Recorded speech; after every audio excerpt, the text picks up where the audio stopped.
삶이 우리에게 주려는 것이 우리가 애써 얻어내려 하는 것보다 어쩌면 더 많을 수 있지 않을까? 누군가 물었다. 내려놓는다는 것은 무엇을 의미하냐고요?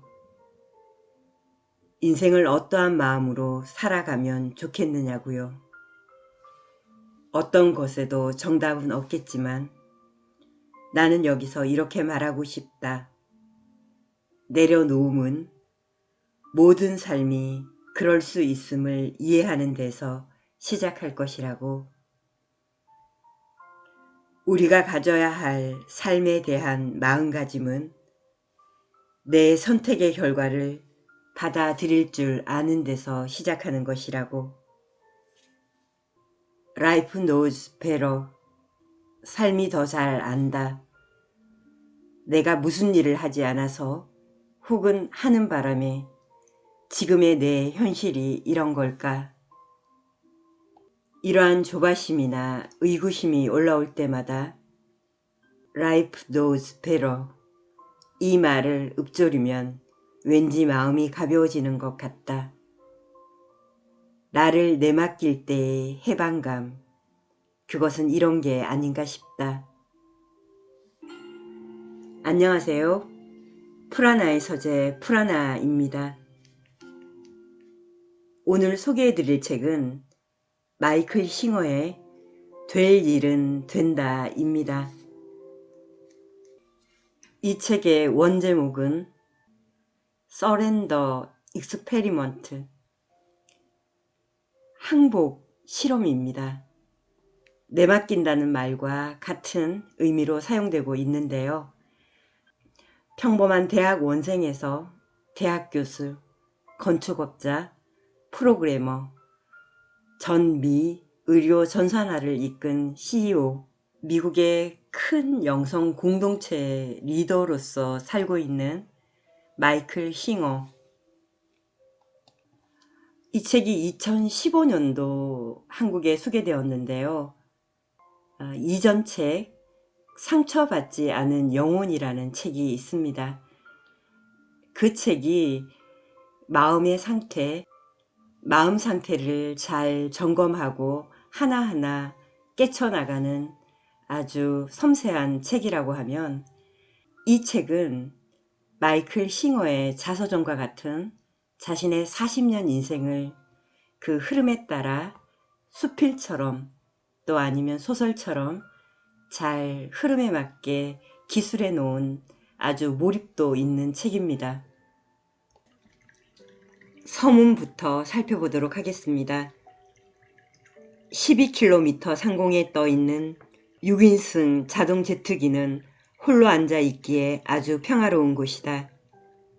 나는 자연스레 명상에 빠져들었고 마음은 매우 고요해졌다. 눈을 뜨자 맨 처음 숲으로 들어가서 홀로 명상하던 시절에 비하면 상황이 얼마나 달라졌는지 확연히 실감했다. 나는 여전히 같은 숲에 살고 있다.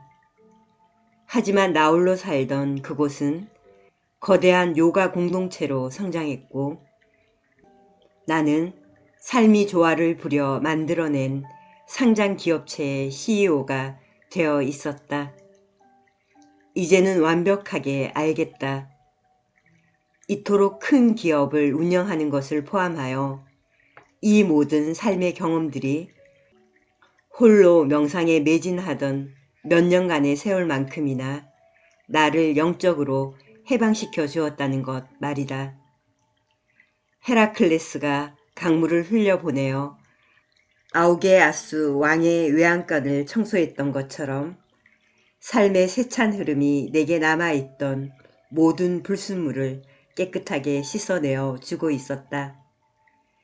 내게 일어나는 일이 마음에 들건 안 들건 상관하지 않고 나는 그저 끊임없이 내려놓으며 무저항을 실천했다. 바로 이런 마음가짐으로 나는 얼굴 한번 본 적 없는 유명한 CEO를 만나 그가 제시한 수십억 달러짜리 합병안을 논의하기 위해 텍사스로 날아가고 있었다. 삶은 내가 원하는 대로 펼쳐지는 법이 없다. 잠시 멈춰 생각해보면 절대적으로 맞는 말이다. 삶은 무병광대에서 사실 우리에겐 삶에서 벌어지는 사건들을 통제할 힘이 없다는 것이 자명한 사실이다. 우주는 자그마치 138억 년 동안 존재해왔다. 세상의 흐름을 결정짓는 과정은 우리가 태어났을 때 시작된 것도 아니요, 우리가 죽는다고 끝날 일도 아니다. 그런 면에서 본다면 매 순간 우리 눈앞에서 벌어지고 있는 일들은 실로 어마어마한 현상이다. 그건 수십억 년간 서로 얽히고 설키며 작용해온 모든 힘들의 최종 산물이 아닌가. 우리 주변에서 벌어지는 일은 손톱만큼도 우리 책임이 아니다. 그런데도 우리는 이런저런 일이 일어나야 한다며 끊임없이 결정하고 통제하려 든다. 그러니 그토록 긴장과 불안과 두려움에 시달리는 것도 놀라운 일이 아니다. 우리는 모두가 실제로 세상 만사가 자신의 뜻대로 굴러가야만 한다고 믿고 있다. 내 앞에 놓인 것이 그 모든 창조력들이 지어낸 자연스러운 산물이라고는 생각하지 못한다. 우리는 언제나 눈앞에서 펼쳐지는 현실보다 마음의 생각에 우선권을 준다. 우리가 하는 말은 대개 이런 식이다. 오늘은 캠핑 가는 날이니까 비가 안 오는 게 좋겠어. 돈이 정말 필요하니 월급을 올려받아야겠어. 어떤 일은 일어나야 하고 어떤 일은 일어나지 말아야 한다는 이 대담한 주장에 과학적 근거가 전혀 없다는 사실을 당신은 알아차렸는가? 이것은 순전히 마음이 만들어낸 개인적 호불호에 근거한 것일 뿐이다.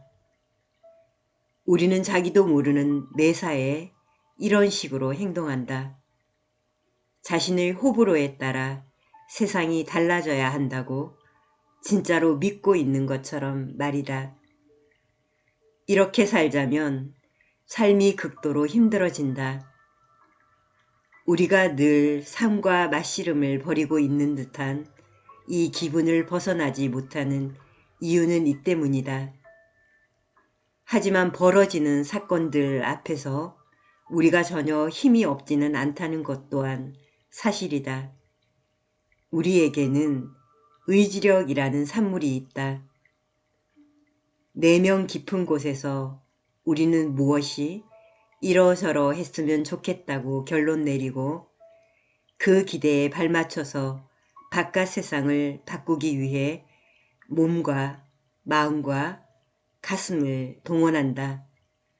하지만 그렇게 되면 우리는 내 의지대로 가는 길과 나의 개입이 없었다면 자연스럽게 벌어졌을 일, 그 사이에서 끊임없이 전쟁을 치르게 된다.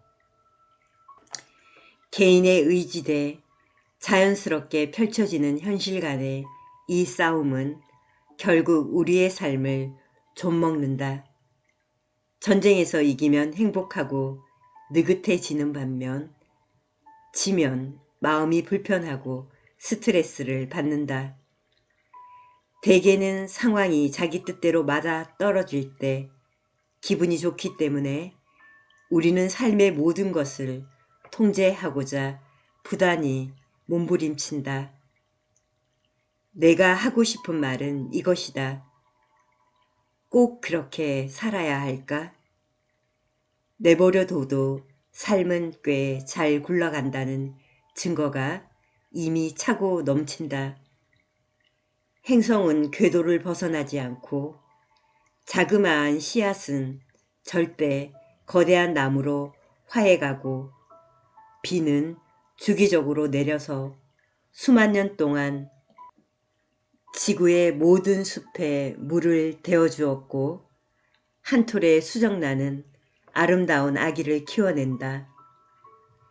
이 중에 인간의 의지의 힘을 의식적으로 발휘해서 해낸 일은 아무것도 없다. 이 모든 경이로운 사건들을 포함해 지금도 헤아릴 수 없이 많은 일들이 수백만 년간 존재해왔던 것처럼 우주의 힘에 의해 현실로 일어나고 있다. 바로 이런 거대한 힘 앞에서 우리는 날마다 의식적으로 자신의 의지를 휘두르며 덤벼든다. 자연스럽게 펼쳐지는 생명의 작용이 온 우주를 창조하고 보살펴 주고 있을 텐데 내가 힘을 쓰지 않으면 좋은 일이라곤 하나도 생기지 않을 것처럼 여기는 것이 과연 합리적인 생각일까? 이 책은 이 흥미로운 질문에 대한 본격적인 탐구이다. 이보다 더 중요한 질문이 어디 있을까? 생명이 호련히 DNA 분자를 만들어내고 인간의 두뇌까지도 창조해낼 수 있었다면 우리는 어찌하여 모든 것을 제 손으로 통제해야만 한다고 생각하는 것일까? 삶에 대해 좀 더 멀쩡한 정신으로 다가가는 길이 분명히 있을 것이다. 가령 삶에 대항하는 대신 그 흐름을 존중하고 자신의 자유의지로서 그 속으로 뛰어든다면 어떤 일이 일어날까? 저절로 펼쳐지는 삶의 질은 어떠할까? 무질서하고 의미 없는 사건이 무작위로 일어날까? 아니면 우주의 완벽한 질서와 의미가 우리의 일상 속에서도 강림할까? 내가 벌인 한 놀라운 실험은 바로 이런 생각에서 비롯되었다. 이 실험의 핵심은 아주 간단한 하나의 질문이다. 마음속에 현실의 대안을 지어내 놓고 그것을 내 것으로 만들기 위해 현실과 싸우는 게 나을까?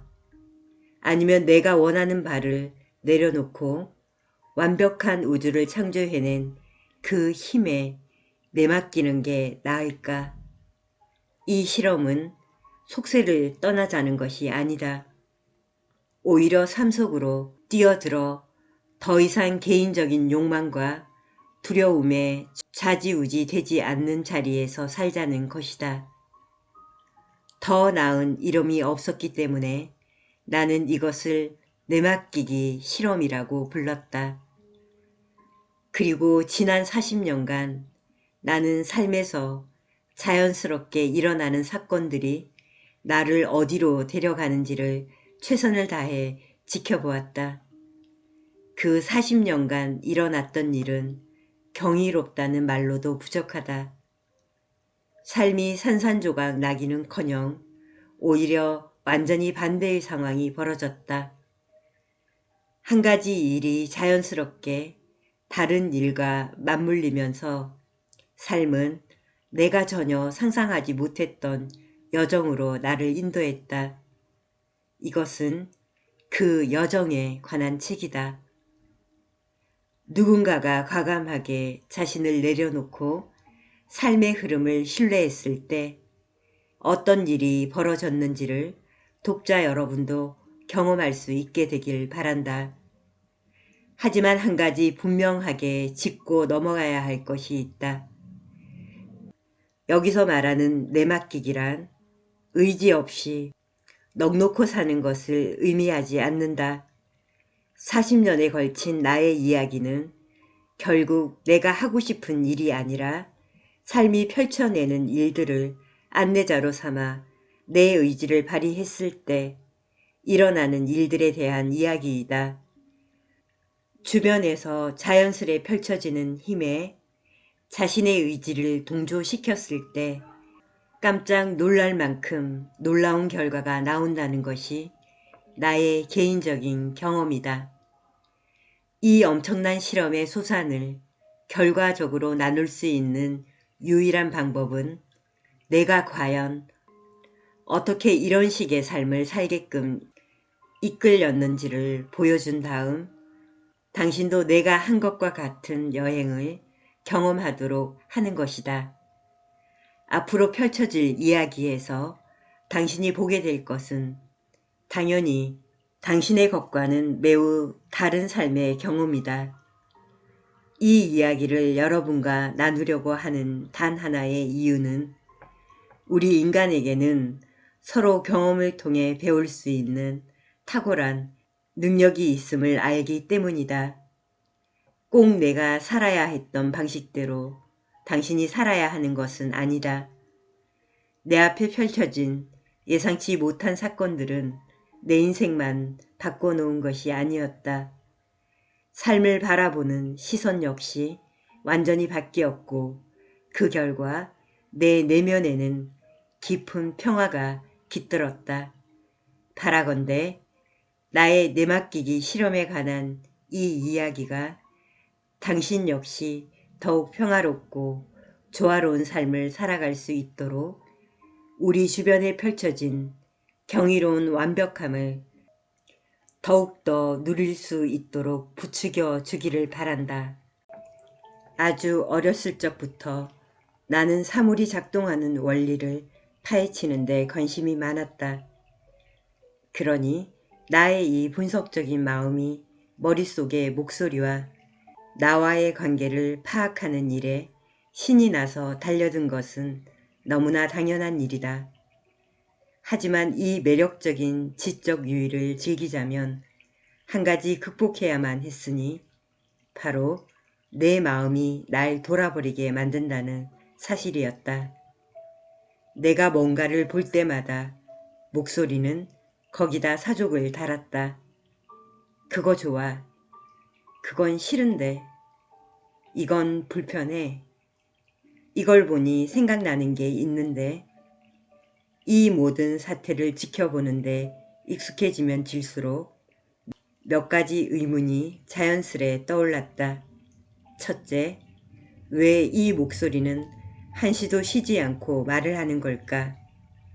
어떤 대상이 보이면 나는 그걸 보고 있다는 사실을 바로 안다. 그런데 왜 이 목소리는 내가 그것을 보고 있으며 내가 그것에 대해 어떻게 느끼는지를 나에게 굳이 말해줘야만 하는 걸까? 메리가 오고 있네. 오늘은 메리를 만나고 싶지 않아. 날 못 보고 지나쳤으면 좋겠어. 나는 내가 무엇을 보고 무엇을 느끼는지 알고 있다. 결국 보고 느끼는 것은 나이지 않는가. 그런데 왜 그것을 굳이 마음속에서 소리를 내어 내뱉어야 하는 걸까? 또 다른 의문은 머릿속에서 일어나고 있는 이 모든 활동을 알아차리고 있는 나는 누구일까 였다. 너무나 초연히 떨어져 있으면서 오가는 생각을 그저 지켜볼 수 있는 나는 누구일까? 새롭게 알게 된 이 머릿속 목소리를 지켜보는 내 안에는 두 개의 구동력이 생겨났다. 하나는 그것을 입 다물게 만들고 싶다는 욕망이었고 다른 하나는 그 목소리의 정체가 무엇이며 어디서 왔는지를 이해하고 싶어하는 순수한 열망과 매혹이었다. 앞서 깨어남 이전의 내 삶은 상당히 평범했다고 말했다. 이후 달라진 삶과 비교하자면 그렇다는 얘기다. 이제 나는 무엇인가에 몰리는 인간이 되었다. 나는 내가 발견한 그 목소리에 대해 알고 싶었고 내가 누군지, 즉 이 모든 것을 경험하고 있는 내면의 존재가 누구인지를 알아내고 싶었다. 나는 대학원 도서관에서 붙박이처럼 앉아 있기 시작했다. 경제학 책이 아닌 심리학 책을 뒤적이면서 말이다. 머릿속에서 떠돌고 있는 이 목소리를 사람들이 눈치 못 챌 리가 없었다. 이렇게 대놓고 떠드는 존재를 몰라볼 수가 없다는 것이다. 나는 내 질문에 대한 답을 찾을 수 있을까 하여 프로이드 저작을 훑었다. 책을 읽고 또 읽었지만 내면의 이 목소리를 자각한 자에 대해 언급한 책은 말할 것도 없이 없었다. 나는 내 말을 들어줄 만한 사람이라면 누구든지 붙잡고 이 목소리에 대해 얘기했다. 모두들 내가 미쳤다고 생각했을 것이다. 매우 내성적이지만 대단히 교양 있었던 스페인어 교수님과의 일화가 생각난다. 하루는 쉬는 시간에 교수님에게 달려가서 언어를 유창하게 구사한다는 게 어떤 것인지를 드디어 알게 되었다며 잔뜩 신이 나서 얘기했다. 우리 머릿속에는 내가 뭘 좋아하고 싫어하는지, 지금 당장 해야 할 일이 무엇이고, 과거에 어떤 잘못을 했는지 거의 모든 것에 대해 시시콜콜 얘기하는 목소리가 있지 않느냐. 이 내면의 목소리가 스페인어로 얘기할 수도 있고 그것이 하는 말을 내가 즉시 알아들을 수 있으면 나는 스페인어에 유창한 것이다. 하지만 스페인어 단어를 머리로 번역하는 작업을 거쳐 내면의 목소리가 영어로 되풀이해줘야만 비로소 그 말의 뜻이 이해된다면 나는 스페인어에 유창한 것이 아니다. 완벽하게 말이 되는 소리였다. 적어도 나에게는. 나는 교수님에게 내가 언어학을 전공했더라면 저 주제로 박사 논문을 썼을 것이라고 말했다. 당연히 스페인어 교수님은 아주 이상하다는 듯 나를 쳐다봤고 예의 바른 말을 몇 마디 건넨 뒤 자리를 뜨셨다. 나는 교수님이 어떻게 생각하건 전혀 개의치 않았다. 나는 탐사하는 중이었다. 이 여정을 통해 나는 내가 상상할 수 있는 모든 것에 그 너머를 배우고 있었다. 날마다 스스로에 대해 점점 더 많은 것을 알아갔다. 그 목소리로 표현되는 자의식과 두려움이 얼마나 큰지 믿을 수 없을 정도였다. 내가 지켜보고 있던 내면의 그 사람은 주위 사람들의 평판에 엄청나게 신경을 썼다. 자기가 잘 알고 있는 사람이라면 더더욱 그랬다. 이 목소리는 나에게 해야 할 말과 하지 말아야 할 말을 일러주었고 자기가 원하는 대로 되지 않으면 끊임없이 불평불만을 늘어놓았다. 친구와의 대화가 아주 약간의 의견 충돌이나 삐걱거림으로 끝나기라도 하면 그 대화는 머릿속에서 무한반복되곤 했다. 나는 이렇게 저렇게 했으면 대화가 좋게 마무리되었을 것이라고 상상하는 그 목소리를 지켜보았고 거부와 배척에 대해 얼마나 많은 두려움이 그 같은 머릿속의 짓그림을 통해 표현되는지를 깨달을 수 있었다. 가끔 압도된다 싶을 만큼 버거울 때도 있었지만 그 말하는 목소리를 지켜보는 시선만큼은 한 번도 놓치지 않았다. 분명히 그 목소리는 내가 아니었다. 그것은 내가 지켜보는 대상이었다. 어느 날 일어났는데 사방에서 불협화음의 소음이 들려온다고 상상해보라. 소리를 멈추고 싶지만 어떻게 멈춰야 하는지 전혀 감이 오지 않는다. 목소리가 내게 하고 있는 일이 바로 그러했다. 한 가지 사실만은 명확했다. 그 목소리는 그전에도 늘 말하고 있었다. 그 속에 너무 빠져있는 바람에 그것이 나와는 별개라는 사실을 알아채지 못했을 뿐이다. 물 밖에 나와서야 비로소 자신이 물속에 있었다는 사실을 깨달은 물고기처럼 말이다. 물 밖으로 한번 펄쩍 뛰어오른 물고기는 즉시 깨닫는다. 저 아래 물이 있고 나는 바로 저기서 평생 살아왔구나. 하지만 이제는 저기서 나올 수가 있어. 나는 한시도 쉬지 않고 말하는 마음의 목소리가 싫었다.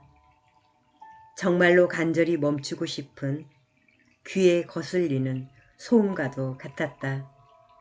하지만 그것은 멈추지 않았다.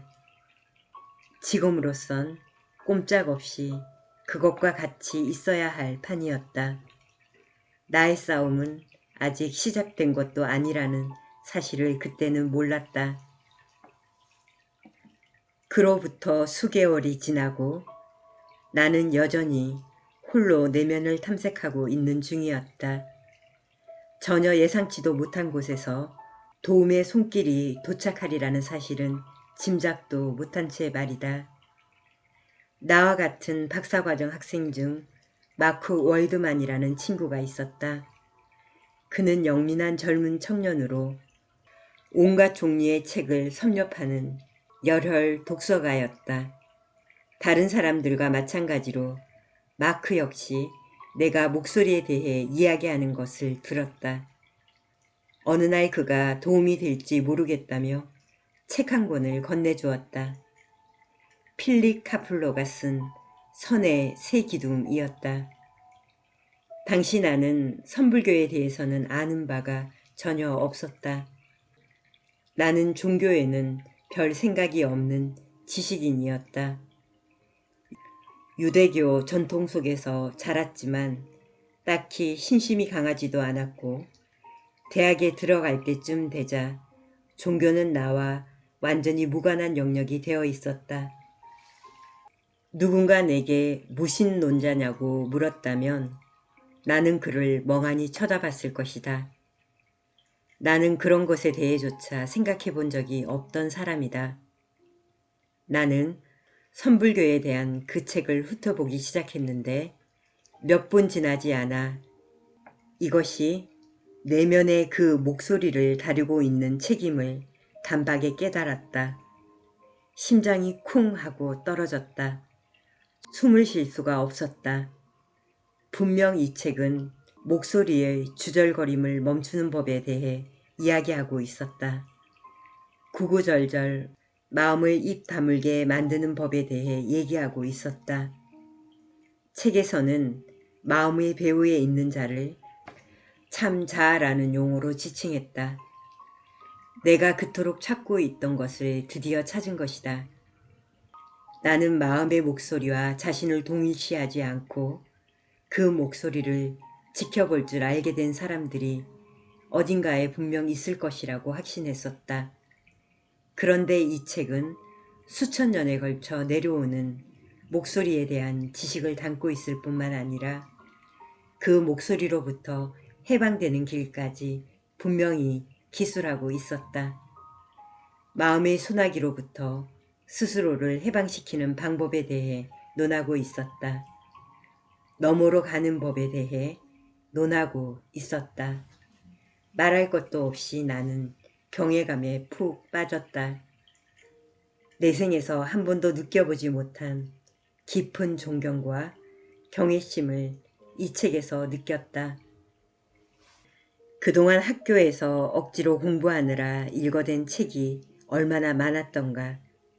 그런데 지금 드디어 내가 진짜로 궁금해하는 의문의 답을 주는 책을 손에 넣은 것이다.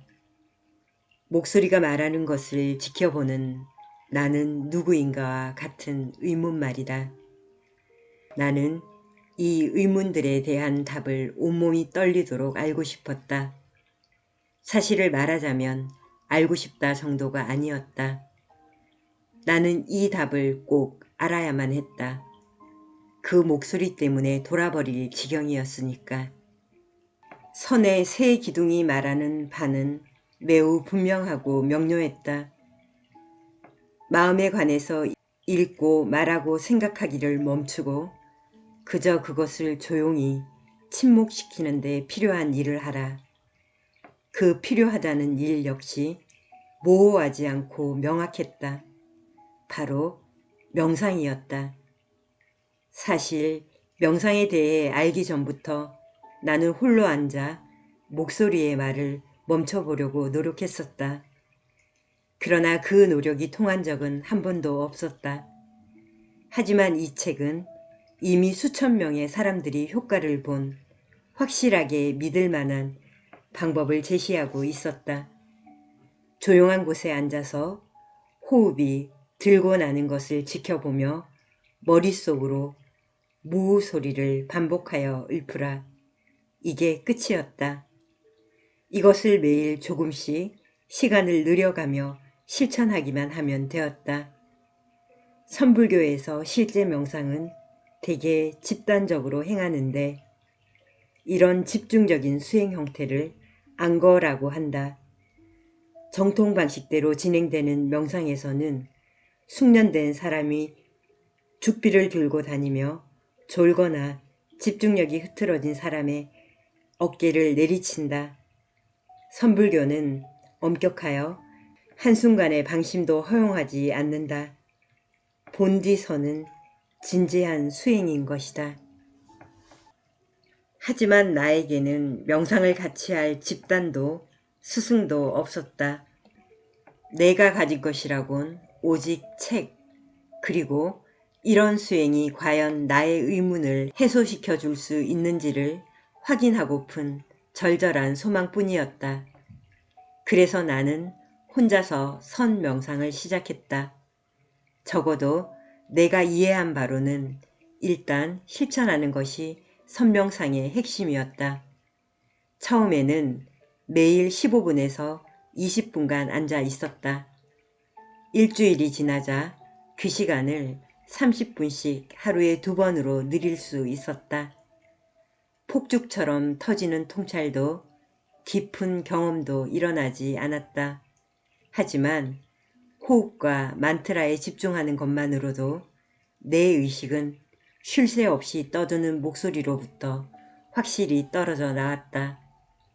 머릿속으로 무 소리를 내고 있으면 목소리는 더 이상 평소처럼 그 모든 정신나간 소리들을 짓거리지 못했다. 나는 곧 이 연습이 좋아지기 시작했고 명상 시간이 빨리 오기만을 기다렸다. 셀리와 내가 캠핑 여행을 가기로 한 것은 섬 명상 실험을 시작한 지 몇 주 정도밖에 안 된 시점이었다. 곧이어 친구 4명이 더 합류했고 우리 일행은 주말에 밴을 몰고 구규림을 향해 출발했다.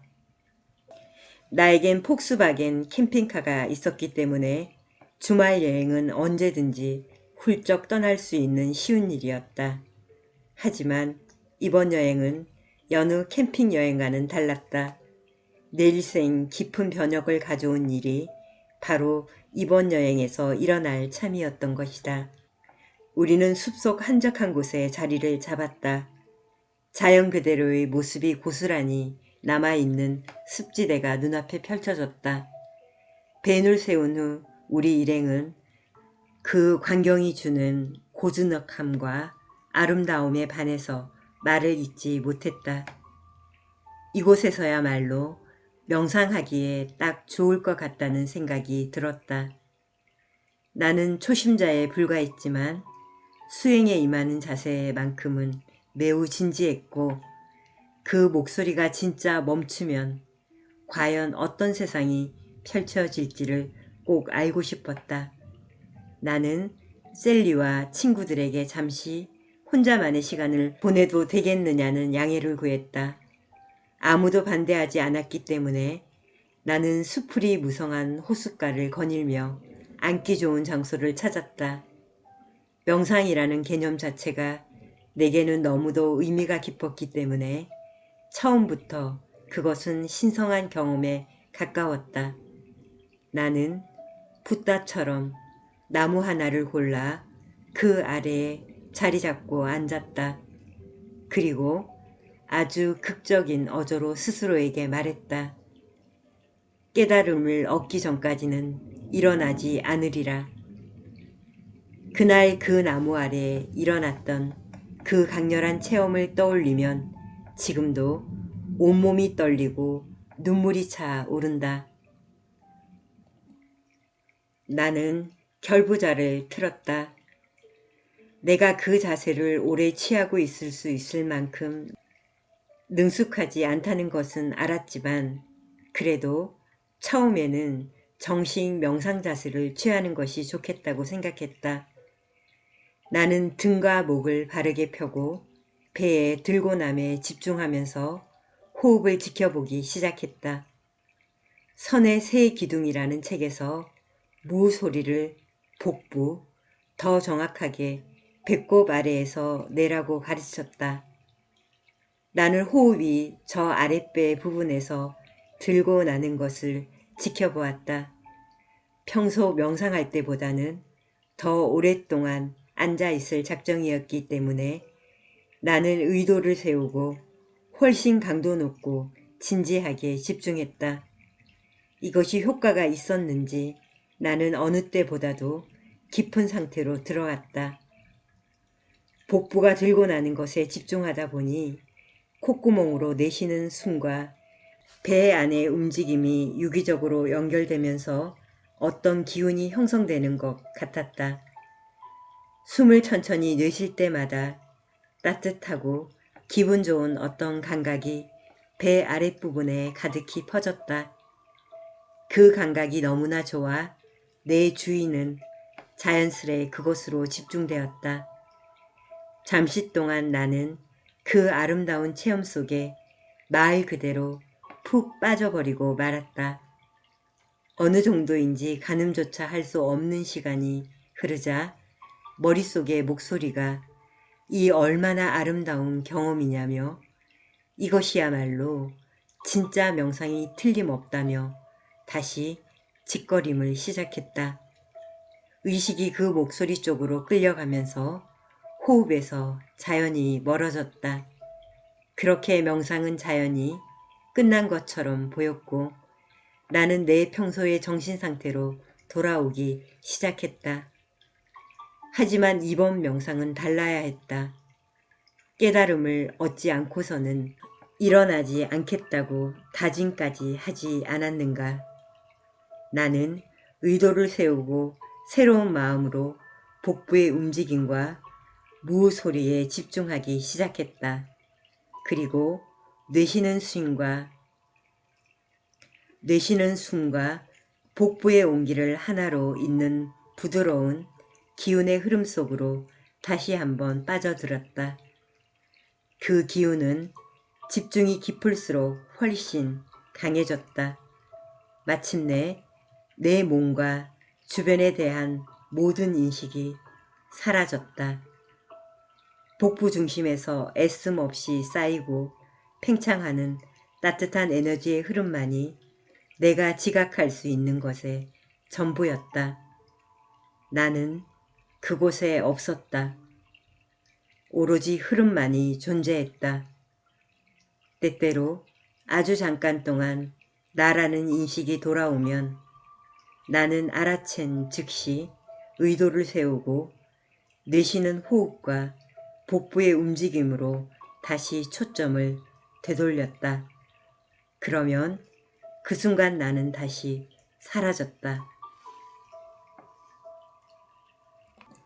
깊은 상태에서 들고 나는 이 경험은 오랜 시간, 어쩌면 몇 시간 동안 계속되었다. 나라는 의식이 다시 돌아왔을 때 한 번은 내가 주의를 되돌릴 의지를 잃었던 모양이다. 매우 깊고 평화로운 상태에 들어 있었지만 나는 현실로 되돌아오기 시작했다.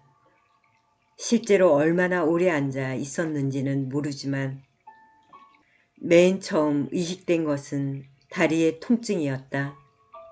결가부자 자세로 오래 앉아 있었더니 다리가 너무 아팠다.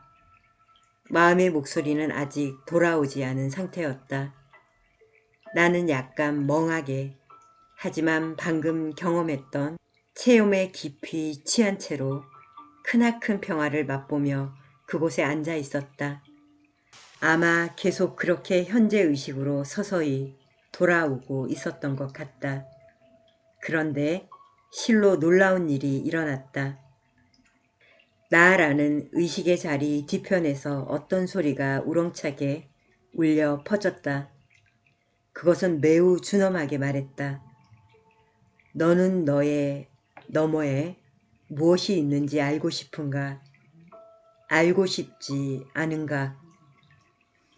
그것은 내가 그토록 맛실험해온 그 마음의 소리가 아니었다. 목소리의 존재를 처음 자각한 이후로 그것의 제잘 그림이 들린 곳은 내 내면의 앞 혹은 아래쪽이었다.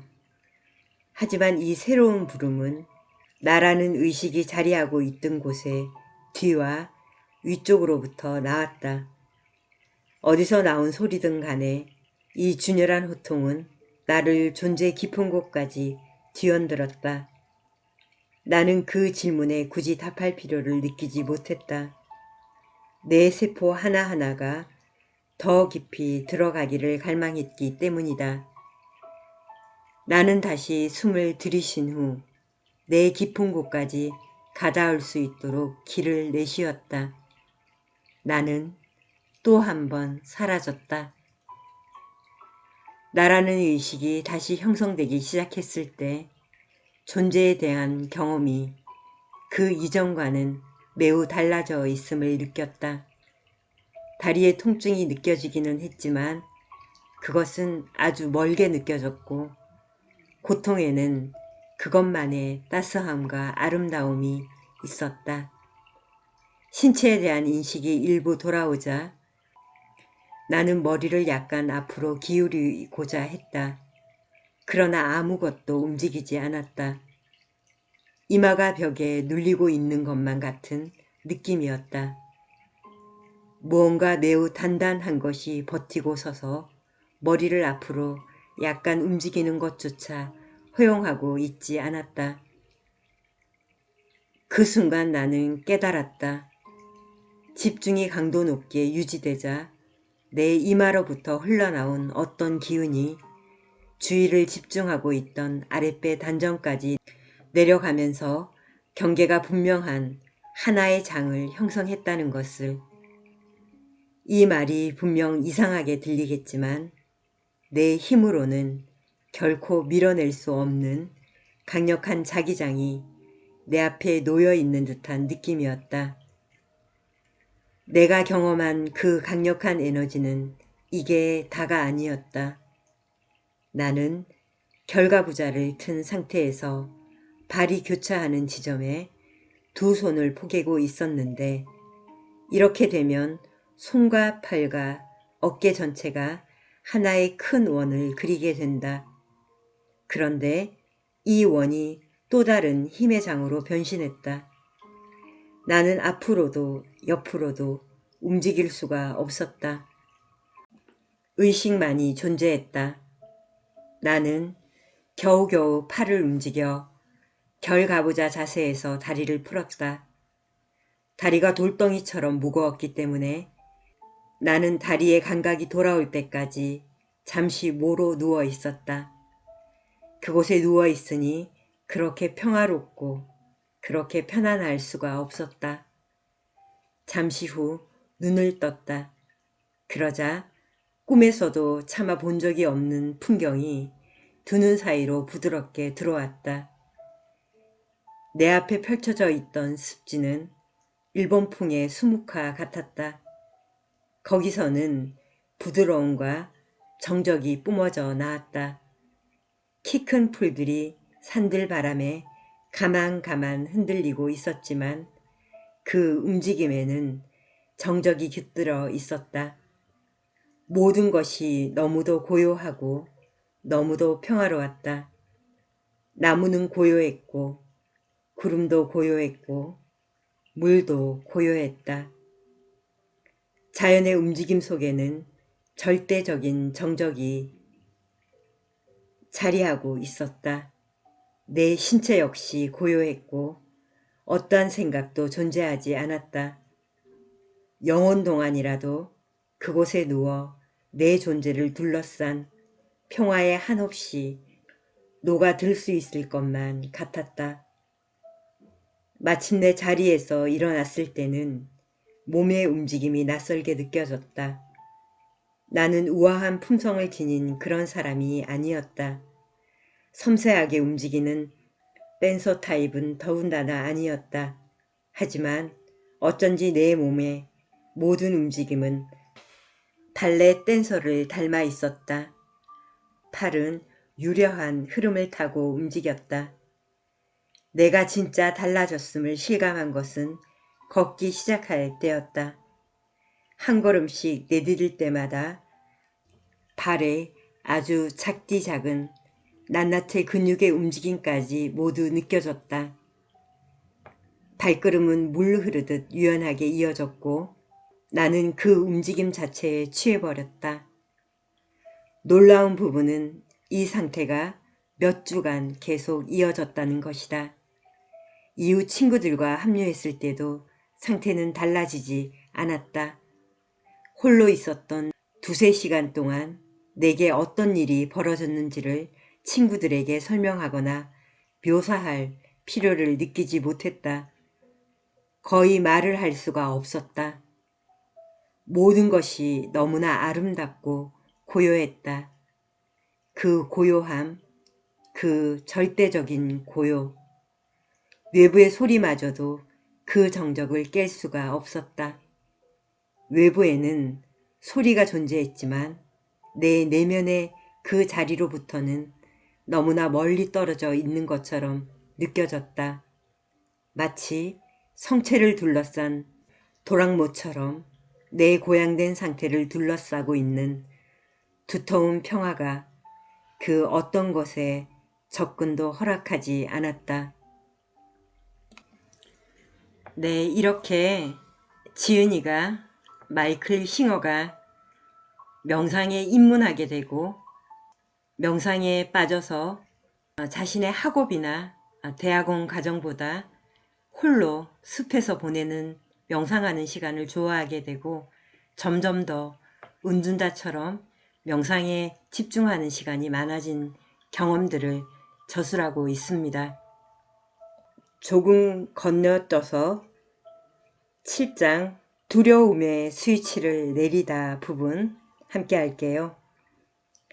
멕시코에서 좋은 시간을 보냈지만 이제는 집으로 돌아갈 시간이었다.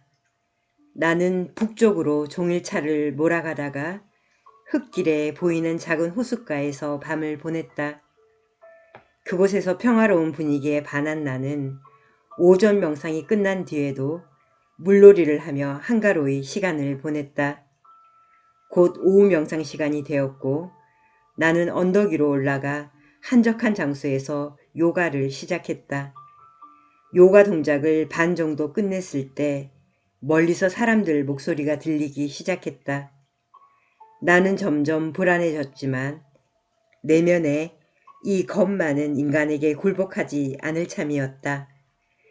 요가 동작 속으로 더욱 깊이 이 안에 들어가자 불안도 가라앉았다. 하지만 이번에는 말들의 거친 콧바람 소리가 훨씬 더 가깝게 들려서 나를 놀라게 했다. 나는 드디어 노상 강도가 온 곳이라고 확신했다. 곧 코앞에서 사람들 웅성거리는 소리와 말이 움직이는 소리가 함께 들려왔다. 편안하다는 말은 그때 내 머릿속에 떠오른 것과는 거리가 멀었다. 미칠 지경으로 나 자신이 의식되면서 대책 없이 무서웠다는 것이 오히려 당시의 내 상태를 훨씬 더 정확하게 묘사하는 말이다.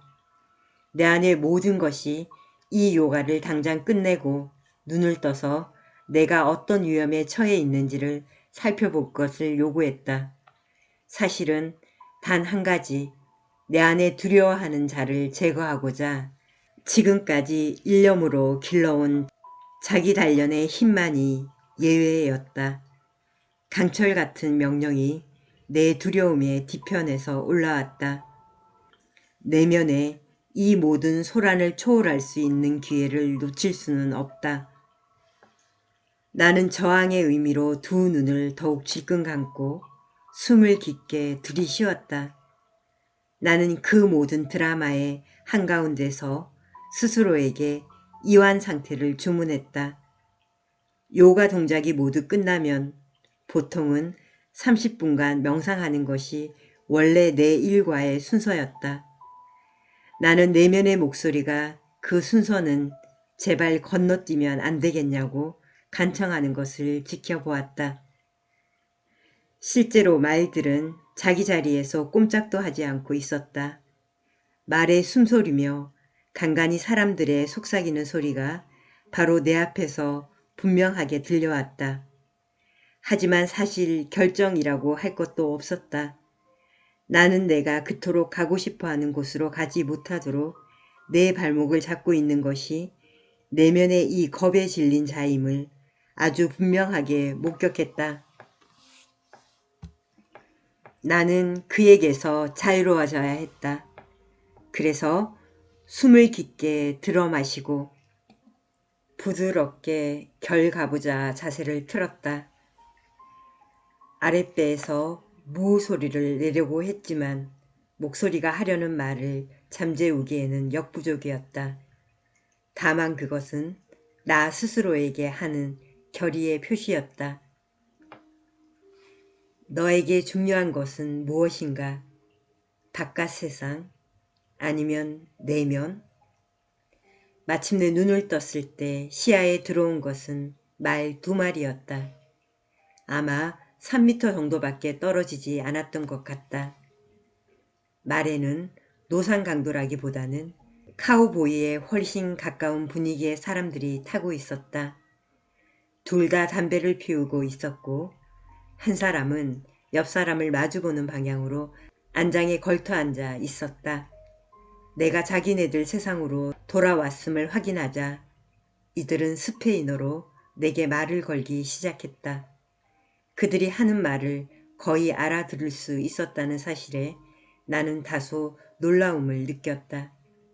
게다가 이들이 하는 말은 분명 좋은 내용이었다. 나는 차츰 안도했고 그 이후에 일어난 일련의 일들은 내 안에 겁먹은 그 자가 더 이상 인생을 주도하지 못하게 할 수 있을 만큼 내 의지에 지워지지 않는 인상을 남겼다. 대화 중에 카우보이들은 호수 옆에 주차해둔 벤이 네 것이냐라고 물었다. 내 머릿속 목소리는 즉시 이들이 강도로 돌변할 수 있으니 조심하라고 말했다. 하지만 나는 이 막간의 총극을 무시해버리고 기꺼운 마음으로 손을 뻗었고 일행 중 한 사람이 나를 끌어올려 자기 말에 태운 뒤 벤이 있는 곳까지 데려다 주었다. 나는 도시 사람이다. 낯선 멕시코 사람이 모는 말 뒤에 그것도 수영복 차림으로 앉아달라는 것은 내게 일상적인 일이 아니었다. 그렇게 언덕을 내려가는 동안 어떤 평화가 머리부터 발끝까지 나를 가득 채웠다. 너무도 아름다운 경험이었다. 만일 내가 두려워하는 나의 말을 들었더라면 나는 이 일을 놓쳤으리라. 벤에 도착하자 나를 태워준 카우보이가 자신과 마을 사람들은 부자 지주 아래서 농사를 지으며 살고 있다고 말했다. 자기들은 아주 가난한데 지주라는 사람은 호수에 있는 물고기도 낚지 못하게 한다고 했다. 그는 자기 동네를 가리키며 다음날 떠나기 전에 한번 들르라고 나를 초대했다. 우리는 수년간 친구로 지낸 사람처럼 작별 인사를 했고 그들은 말을 타고 돌아갔다. 나는 방금 일어난 일에 마음이 활짝 열리며 큰 고마움을 느꼈다. 내게는 아주 깊은 변화들이 일어나고 있었던 때였지만 그래도 그렇게 특별한 날을 주시어 참으로 감사하다고 삶에 감사 인사를 했던 기억이 난다. 내 안의 고통과 혼란은 점차 잦아들고 있었지만 절대적 고요와 평화를 향한 갈망은 계속 내 가슴을 불태우고 있었다. 다음날 아침 오전 명상이 끝난 후 나는 다시 짐을 쌌다. 떠나기 전에 나는 흙길을 따라 더 들어가서 그 카우보이들이 사는 곳을 찾아보기로 했다. 그러던 중 초가 지붕을 한 토단집이 15에서 20채 정도 모여있는 동네에 들어섰다. 책에서 읽어보기는 했어도 초가 지붕을 얹은 진흙 오두막을 직접 눈으로 본 것은 그때가 처음이었다. 더 내려볼까 마음을 정하기도 전에 전날 새로 사귄 친구 중 한 명이 달려와 나를 반겼다. 나는 밴을 주차한 뒤 마을 사람들에게 새로 사귄 미국인 친구를 소개하느라 신이 난 카우보이 친구를 따라갔다. 모든 것이 어찌나 원시적인지 나는 할 말을 잃었다. 흙바닥에 깔린 오두막 내부에는 창문 삼아 뚫어놓은 직사각형 구멍 외에는 아무것도 없었다. 문구멍에 문이 없었고 창문 구멍에도 창문이 없었다. 많은 사람들이 미국인은 처음 본다는 눈빛으로 나를 뚫어지게 쳐다봤다. 나는 곧 실제로 이들이 미국 사람을 본 적이 없다는 사실을 알게 되었다. 성가시게 떠들던 내 머릿속 목소리가 그곳에 있던 몇 시간 동안은 입도 뻥긋하지 않았던 것 같다. 모든 것이 내게는 너무나 새로웠다. 너무나 자연스러웠고 너무나 소박했다. 나는 아이에게 젖을 먹이고 있는 여성들과 오두막에 앉아 있었다. 이 역시 내가 한 번도 본 적 없는 광경이었다. 나는 자연스러운 것을 더 이상 자연스럽지 못하게 왜곡한 내 문화에 실제로 부끄러움을 느끼고 있는 자신을 발견했다. 우리는 다시 밖으로 나와 작은 마을을 계속 둘러보기 시작했다. 친구의 오두막에 도착했을 때 그가 내게 말을 탈 줄 아느냐고 물었다. 나는 몇 년 전의 일이지만 그래도 타본 적은 있었다고 말했다.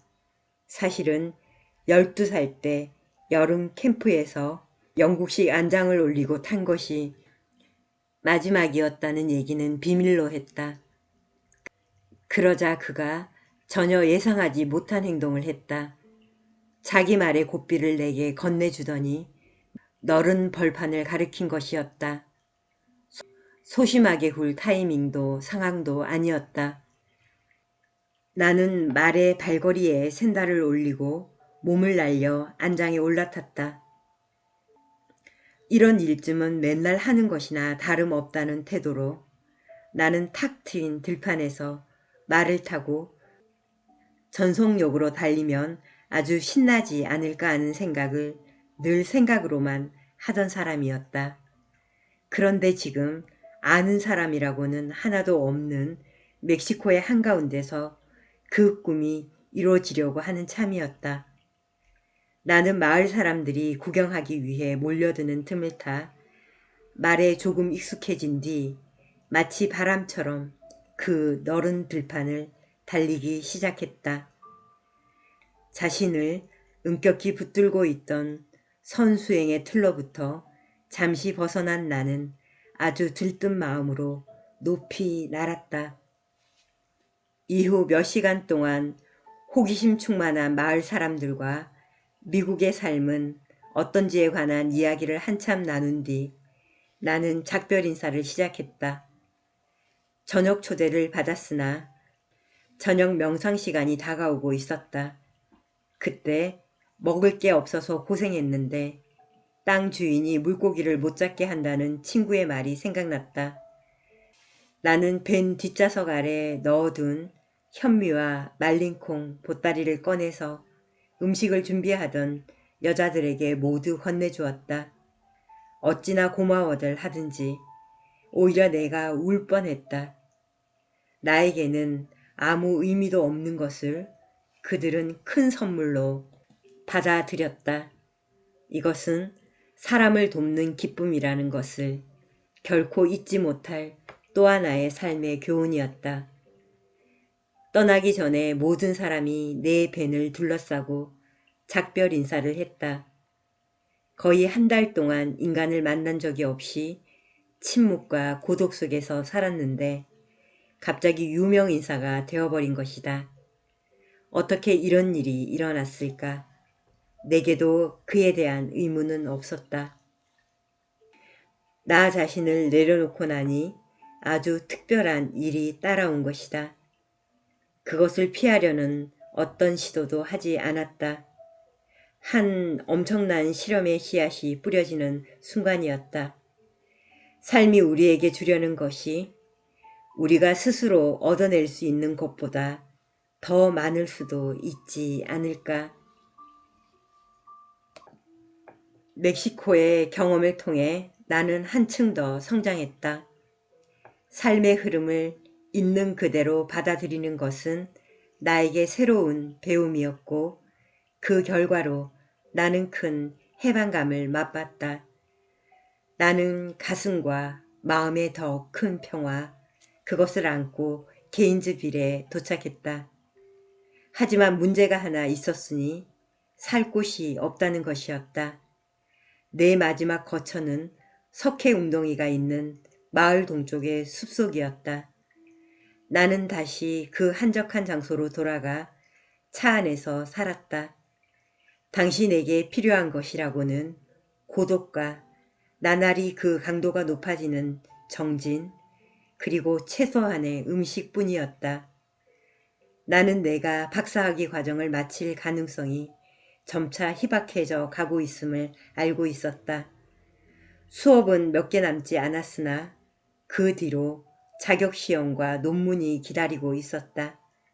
하지만 내게는 경제학 교수가 되고 싶은 마음이 눈꼽만치도 남아있지 않았다. 나는 그저 내면의 깊은 곳을 탐색하고만 싶어졌다. 내가 알고 싶은 것은 단 하나, 내 명상이 얼마나 깊어졌는가 였다.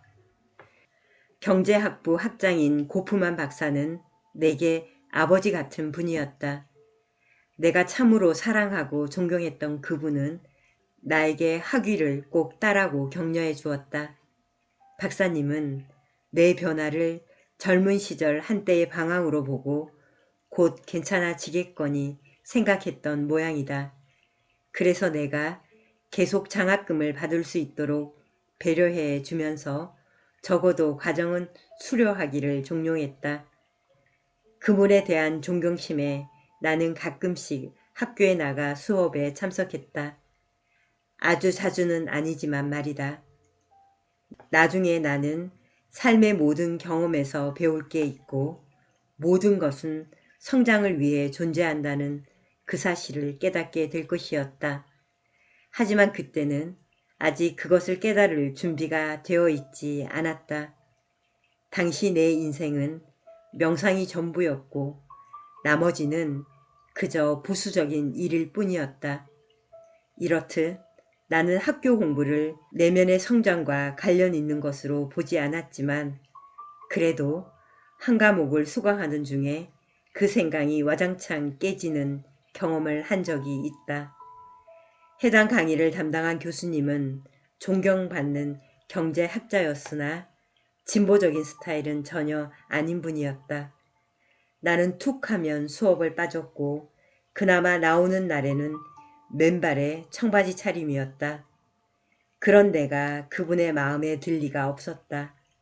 하루는 교수님이 혹시 이 과목에서 좋은 성적 받기를 진짜 기대하냐고 내게 물었다.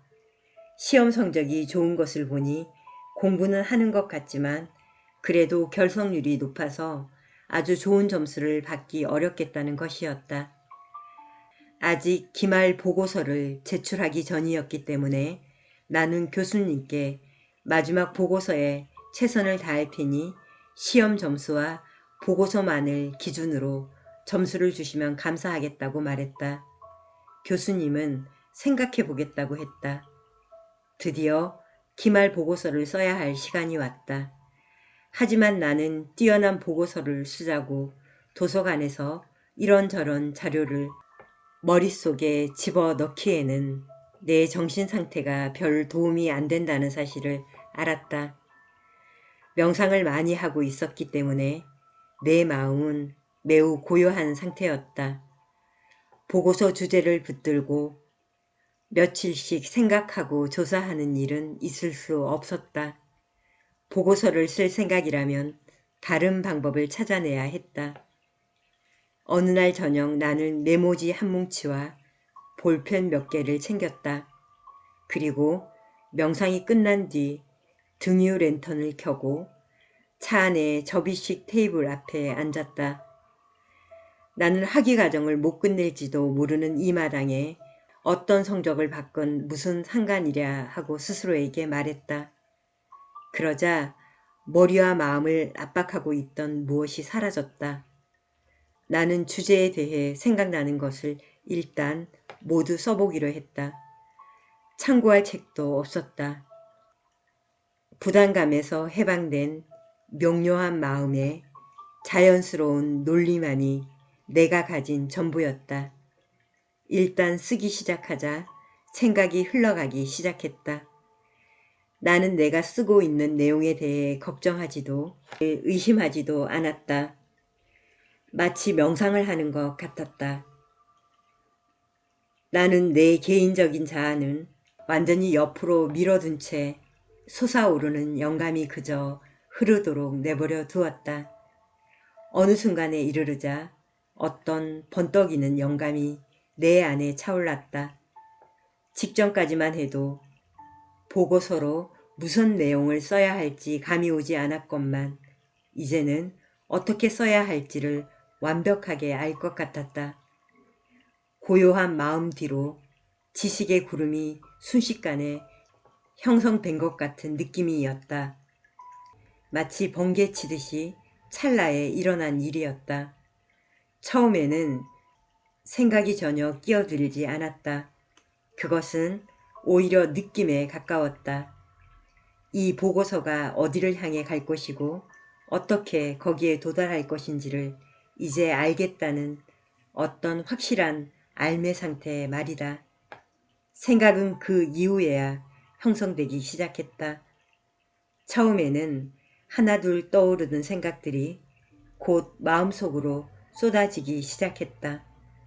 어쨌건 그것들을 논리적 흐름에 맞게 조율하는 과정은 남아 있었지만 씨앗은 모두 그곳에 있었다. 참으로 놀라운 과정이었다. 나는 쓰고 또 썼다. 준비해온 여러 장의 메모지가 완벽하게 논리적인 내용으로 가득 채워졌다. 기본 전제에서 시작해 논지를 펴고 결론으로 마무리되는 꽉 찬 구성이었다. 그 사이사이에 논리적인 관계를 제시하는 그래프며 내가 수업 시간에 읽고 들은 적이 있는 참고 사실들을 배치했다.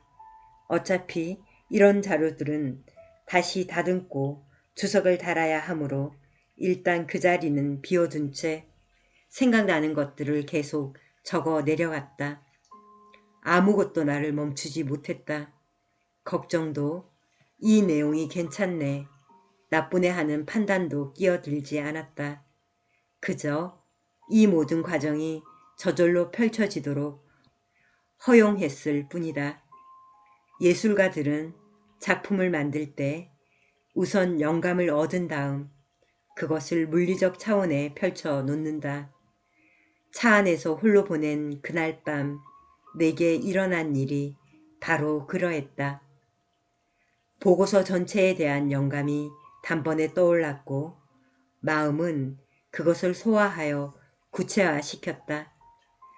나의 창작품은 조각이나 그림이나 교양곡이 아닌 경제학 논문이었다.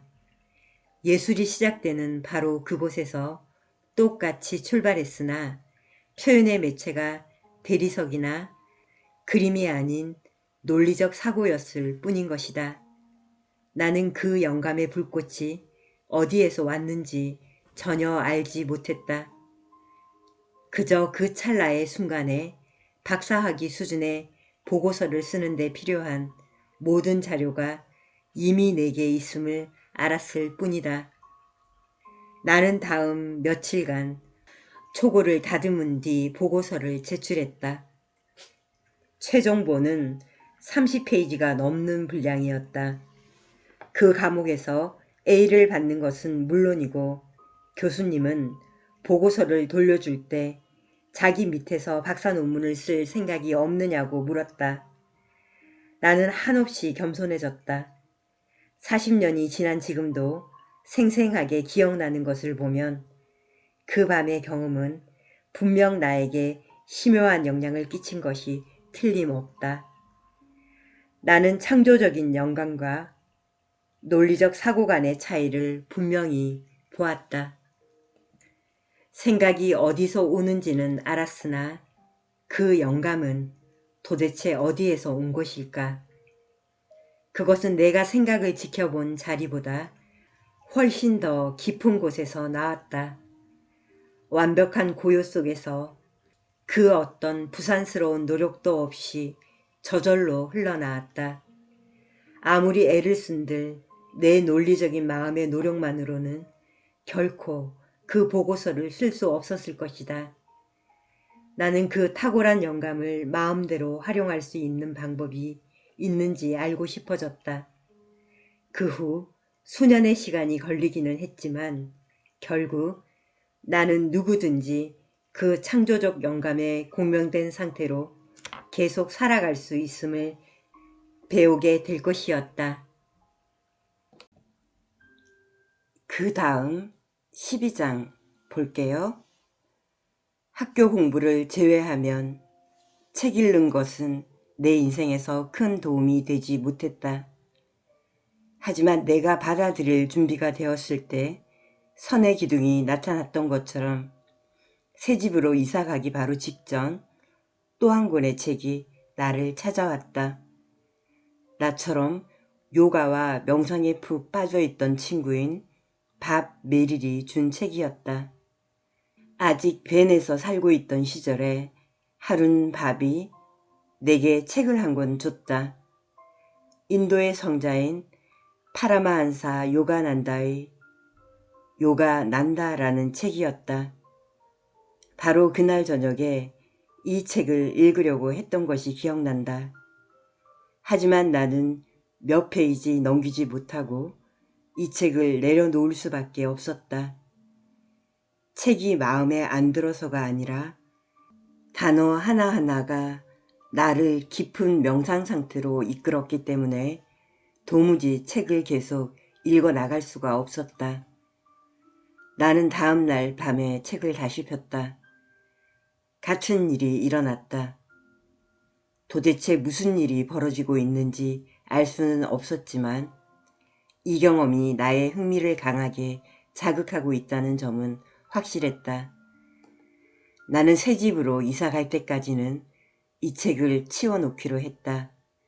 그리고 이제 마침내 이사도 마치고 강도 높은 명상생활도 시작했으니 이 신비로운 책을 읽을 때가 되었다. 책장을 넘길수록 예전 같으면 무척 낯설을 법한 세계가 연이어 펼쳐졌다. 하지만 나 역시 많은 사건들을 경험하며 반성의 과정을 겪고 있기 때문에 적어도 인도 성자의 인생 이야기에 공감할 수는 있었다. 확실한 것은 나는 요가난다가 헤엄치고 있던 바닷속에 발가락 하나만을 겨우 집어넣은 것에 불과하다는 것을 깨달았다. 그는 내가 추구하던 모든 지식과 경험을 통달한 스승이었다. 그 사실이 뼈저리게 느껴졌다. 요가난다는 나의 너머를 넘어 훨씬 멀리까지 가 있었고 다시는 완전히 돌아오지 않았다. 그는 그 상태에 존재할 줄 알았으나 여전히 현실에서 세상과 교류했다. 드디어 내 스승을 찾았다. 내면으로 가는 이 여정에 더 이상 혼자가 아니라는 사실은 내게 즉각적인 안도감을 주었지만 그래도 불편한 지점들이 일부 있었기 때문에 나름의 정리가 필요했다. 무엇보다 신이라는 단어는 내가 일상적으로 쓰는 어휘가 아니었다. 하지만 요가난다는 숨쉬는 것만큼이나 자유롭게 이 말을 썼을 뿐 아니라 보는 사람의 숨을 다 먹게 할 만큼 강렬한 존경심을 담아 말을 썼다. 요가난다의 열정은 그가 쓴 대부분의 노래에서 확인할 수 있다. 내 가슴을 불타오르고 내 영혼은 불길에 휩싸였으나 오로지 당신만을 바라봅니다. 당신, 오직 당신만을. 흥미롭게도 나는 이 말을 이해할 수 있었다. 내면 깊은 곳에, 저 아름다운 곳에 닿았을 때 내 가슴 역시 불타올랐다. 실제로 나는 세상 만사 모든 것에 흥미를 잃었다. 내가 원하는 것은 오직 하나, 명상을 통해 나 자신 너머로 들어가는 것이었다. 만일 그가 말하는 신이 내면 깊은 곳에 숨겨진 그 자리를 뜻하는 것이라면 나는 신이 무엇인지 이해할 수 있었다. 선에 대한 공부한 바에 따르면 붓다는 절대의 고요와 평화를 지나 열반에 이르렀다고 한다. 기독교는 하나님의 나라는 네 안에 있다라고 말하고 성경은 모든 이해를 넘어서는 곳에 평화가 있다라고 말한다. 나는 내 안에 그러한 자리가 있다는 것을 알고 있었다. 깊고 깊은 평화로 내 인생을 송두리째 변성시킨 그 자리를. 처음에 잘 이해가 가지 않았던 또 다른 단어는 영이었다. 기독교적인 단어라고 생각했던 이 말을 요가난다는 책 전체에 걸쳐 사용했다. 그는 영을 일깨우고 그것이 자신을 진동하며 통과할 때의 그 느낌에 대해 얘기했다. 두 손을 들고 영이 그곳으로 들고 나는 것을 느꼈을 때 그것에 대해 말했다. 이것은 오칼라 국립공원에서의 깊은 명상 이후로 내가 줄곧 경험해온 강렬한 에너지 흐름과 같은 것일까? 나는 에너지장이 미간에서 출발해 두 팔을 지나 손바닥 중앙으로 빠져나가는 것을 느끼곤 했다. 영이라는 말은 이 내면의 에너지 흐름을 지칭하는 또 다른 단어일까? 두 눈썹 사이의 미간이 요가난다가 계속 제3의 눈 혹은 영안이라고 부르는 것과 같은 것일까?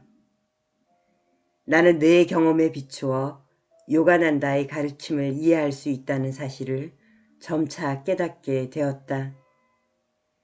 요가난다, 영혼의 자서전은 그때까지 내게 일어나고 있던 모든 일들을 새로운 눈으로 바라보게 해주었다. 책을 다 읽고 나자 이제 신이라는 것이 그저 단순한 단어로 보이지 않았다. 그것은 내가 가고자 하는 이상향을 상징했다. 나는 머릿속 목소리를 지켜보는 나가 누구인지를 알고 싶어서 이 여정을 시작했다. 그리고 이제 나는 모든 종교의 위대한 성인과 스승들은 개인적 자아를 넘어 영적 자아를 찾았음을 알게 되었다.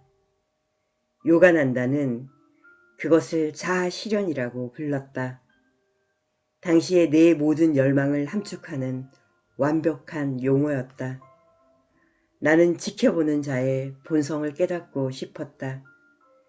가장 깊은 내면에 존재하는 진정한 자아를. 반 메릴은 자신이 요가난다가 미국에 세운 단체인 자아실현 동지회에서 수업을 들은 적이 있다고 말해주었다. 요가난다가 몸을 벗은 것은 1952년이었지만 그는 친절하게도 매주 배달되는 강의 형식으로 자신의 가르침을 남겼다. 우편 주문 신부 얘기는 들어봤어도 우편 주문 스승 얘기는 생전 처음 들어봤다. 어쨌든 나는 즉시 수업에 등록했고 그의 가르침을 수행에 도입했다. 성경을 읽어보겠다고 결심한 것 역시 그 즈음이었다. 그전까지 나는 신약 성서도 읽어본 적이 없었다. 성경은 매우 감동적이었고 무수히 많은 가르침이 내가 명상을 통해 경험하던 것과 완벽히 일치했다. 가령 성경에는 거듭나기 위해서는 죽어야만 한다는 구절이 있는데 그것이야말로 내가 그토록 애써오던 바였다. 개인적인 나는 죽고 영적으로 다시 태어나는 것 말이다. 나는 명상재단에 그리스도와 요가난다의 사진을 세워두었다. 대단히 위대한 존재들이 이 길을 앞서 걸어갔다. 나는 그들로부터 배우고 싶었다. 이 길을 혼자 걸을 수 없다는 사실을 나는 막 깨달아가고 있었다. 나는 도움이 필요했다. 그때까지 내면의 자유를 향한 나의 여정은 모두 명상 중심으로 돌아갔다. 나는 깊은 평화와 고요함을 한껏 맛보기 위해 명상을 통해 내면으로 들어간다. 그것은 효과가 있었다. 어느 정도까지는 말이다.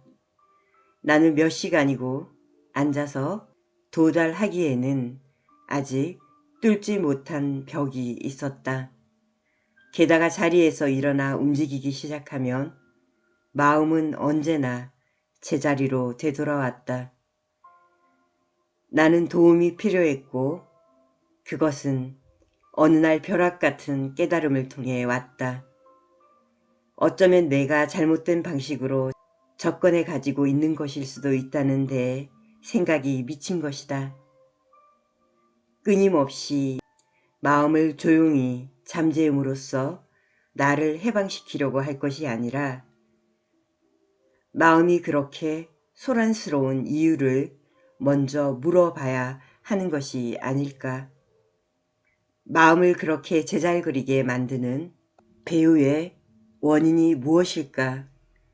만일 그 동기를 제거할 수 있다면 싸움은 끝날 터였다. 이 깨달음 덕에 나의 수행은 완전히 새롭고 흥미로운 차원으로 접어들었다. 내면을 잘 살펴보니 제일 먼저 눈에 띄는 것이 하나 있었다. 바로 마음의 활동의 대부분이 나의 호불호를 중심으로 돌아간다는 점이었다. 마음은 좋아하거나 싫어하는 것을 발견하면 그것에 대해 왁자지껄 떠들기 시작했다. 마음의 이 호불호야말로 어떻게 하면 삶의 모든 것을 통제할 수 있을지에 대한 주절거림을 끊임없이 일으키는 주범이었다. 그 모든 것으로부터 해방되겠다는 대담한 시도의 일환으로서 나는 개인적인 호불호를 둘러싼 마음의 수다에는 완전히 귀를 닫겠노라고 결심했다. 대신 삶이 자연스러운 흐름을 통해 내게 가져다 주는 것을 그대로 수용하는 데에만 의지를 발휘하리라고 마음먹었다. 이런 관점의 변화가 어쩌면 내면의 소란을 잠재울 수 있을지도 몰랐다. 수행은 아주 간단한 것으로부터 시작했다. 바로 날씨였다. 비가 오면 툴툴대지 않고 그저 비가 내리나 보다 하는 것이, 해가 쨍쨍하면 툴툴대지 않고 그저 쨍쨍한가 보다 하는 것이 정말 그렇게 어려운 일일까? 마음이 그럴 수 없다는 사실만은 확실했다. 왜 하필 오늘 비가 내리는 거야? 비는 꼭 내가 내리지 말았으면 할 때 내리더군. 다른 날 다 놔두고 왜 하필 오늘이야. 이건 불공평해. 나는 이 모든 무의미한 소음을 다음 말로 대체했다. 참 아름답구나. 비가 내리네. 이런 수용 연습은 효과가 매우 강력하여 확실히 마음을 조용해지게 만드는 데 일조했다. 그래서 나는 좀 더 밀고 나가 더 많은 것을 대상으로 수용 연습을 해보기로 했다. 이제부터 삶이 특정한 방향으로 펼쳐지는 것에 대해 내가 저항하고 있다면, 그리고 그 유일한 이유가 나 자신의 호불호라면 나는 그 호불호를 내려놓고 삶의 주도권을 넘기겠노라고 결심했던 것이 생생히 기억난다. 분명히 이것은 내게 미지의 영역이었다. 나는 과연 어떻게 될 것인가? 좋고 싫은 마음을 따라가지 않는다면 내게 과연 무슨 일이 일어날 것인가? 이 의문은 나를 겁먹게 하지 않았다. 오히려 나를 강렬하게 사로잡았다. 나는 삶의 주도권을 잡고 싶은 게 아니었다. 나의 자아 저 너머로 자유롭게 솟아오르고 싶었다. 나는 이것을 하나의 위대한 실험으로 바라보기 시작했다. 내면의 저항을 그저 내려놓고 삶의 흐름에 나를 내맡긴다면 어떤 일이 일어날까? 실험 규칙은 매우 단순했다. 삶이 내 앞에 가져다 주는 사건들을 나를 내 자아 너머로 데려가기 위해 온 손님처럼 대할 것, 혹여 내 개인적 자아가 불평불만을 늘어놓는다면 나는 그 상황을 기회 삼아 자아를 내려놓고 삶이 주는 것에 내맡기기로 했다. 이것이 바로 내가 내맡기기 실험이라고 부르게 된 연습의 시작이었다. 나는 이 실험이 나를 어디로 인도하는지를 똑똑히 지켜볼 준비가 되어 있었다. 미친 사람이 아니고서야 누가 이런 결심을 하겠느냐고 생각할 수도 있으리라. 하지만 사실 나는 삶의 모든 것을 내맡겼을 때 얼마나 놀라운 일이 벌어질 수 있는지를 이미 어느 정도 경험한 상태였다. 나를 내려놓고 별것 아닌 것 같은 사소한 사건들을 따라갔을 뿐인데 우연히 멕시코의 한 언덕에 도착했고 그곳에서 멕시코 사람들과 그토록 아름다운 만남을 가졌었다. 또 미국에 돌아와서는 내 아름다운 땅으로 인도되었고 거기서 집이 세워지는 과정을 두 눈으로 똑똑히 목격했다. 작은 오두막을 짓고 싶었을 뿐인데 예상하지 못할 정도로 풍요로운 경험을 하지 않았는가. 실제로 내가 맨 처음에 마음의 저항을 내려놓지 않았더라면 그 뒤에 모든 일은 일어나지 않았을 것이다. 나는 거의 평생을 나한테 좋은 것은 내가 잘 알아 라는 마음으로 살아왔지만 이제는 삶 자체가 그걸 나보다 훨씬 잘 아는 것처럼 보였다. 이제 나는 모든 일은 아무렇게나 일어나는 것이 아니다 라는 전제를 막판까지 시험해 볼 참이었다. 나는 과감히 뛰어들어 삶의 흐름에 몸을 맡길 준비가 되어 있었다. 네, 이렇게 될 일은 된다. 마이클 싱어의 내 맡기기 실험이 시작되게 됩니다. 이 책은 처음 시작이 명상과 요가 입문 과정에 대해 말을 하고 있고 마치 자서전이나 수필처럼 책의 전체적으로 자기 자신의 삶을 흐름에 따라 사건 중심으로 전하기 때문에 400여 페이지가 되는데 이전에 순식간에 다 읽어졌던 기억이 있는데 그만큼 마음의 울림, 감동, 깨달음, 깊이가 있는 책입니다. 명상을 시작했고 홀로 1960, 70년대였겠죠. 그래서 가능했겠지만 숲속에서 직접 집을 지어 살게 되고 거기에 사람들이 한 사람 한 사람씩 찾아옵니다.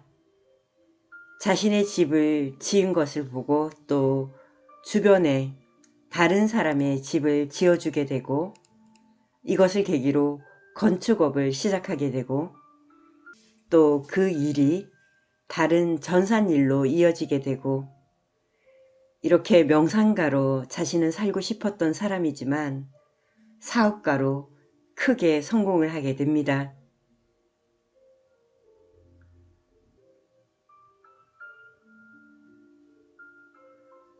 (40년을) 흘러갔더니 내 삶이 이렇게 변해 있었고 나의 정신과 영혼은 이렇게 성장했다라는 자전적 책입니다. 그것을 마이클 싱어는 내맡기기 실험이라고 불렀는데요. 40년을 자신의 삶의 관찰자가 되어서 자신이 싫은 것은 더 인식하고 해보고 흐름을 더 존중하면서 자신의 호불호가 아닌 우주, 신성이라는 그 흐름이 나에게 분명히 이 삶에 대해 존재하고 있는 목적이 있을 거라는 그 인식이 있었겠죠. 그것을 따라 지금은 코코 할아버지가 되어 있는 마이클 싱어의 책 될 일은 된다 였습니다. 목소리라는 단어 자주 나오죠. 우리 내면에서 말하고 있는 그 목소리에 대한 의문으로 내면 탐구를 시작했는데요. 불평하고 불만하고 판단하고 평가하는 그 목소리, 뒷부분에 이 말이 인상적인데요. 그 모든 무의미한 소음을 다음 말로 대체했다. 참 아름답구나. 비가 내리네. 이러한 수용 연습으로 자신을 허용하고 내맡기는 시작을 하게 됩니다. 삶의 주도권을 자기 자신, 그 목소리가 아니라 우주의식, 자연, 흐름에 맡긴다는 것이 중요 포인트입니다. 그것은 무작위로 아무렇게나 결코 일어나지 않습니다. 오늘도 나의 호불호, 나의 관점을 좀 내려놓고 삶이 주는 그 흐름에 대해 인식하시면서 또 내려놓기를 선택하시면서 지내보시기 바랍니다. 오늘 마치도록 하겠습니다. 고맙습니다. 사랑합니다. 축복합니다.